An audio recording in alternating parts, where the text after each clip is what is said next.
host a dinner for all NDA MPs, and this is likely to happen on 11th of December. This is what we've learnt. Also, we have got to know that the Bharatiya Janata Party is likely to have its parliamentary party meeting this Tuesday. Pragya, my colleague, is now joining us live right now for more on this. Pragya, what more details can you share with us? One, about this dinner that the Prime Minister is likely to host for all NDA MPs on 11th of December, and the BJP parliamentary party meeting.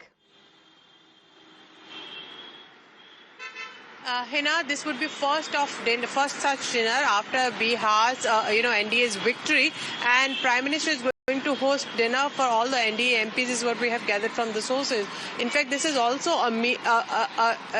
this is also a point where Prime Minister and on such occasions get to know and meet and greet all the MPs, and this is interpersonal communication that Prime Minister can have with his MPs, and this is also very important and crucial in formating that ties that Prime Minister has and rapport that Prime Minister has with all the MPs, especially ND MPs. So this is also a meet and greet, but also after Bihar post, this is sort of a celebration, and this dinner was due for long, and Prime Minister had promised all these MPs that he is going to host them over dinner.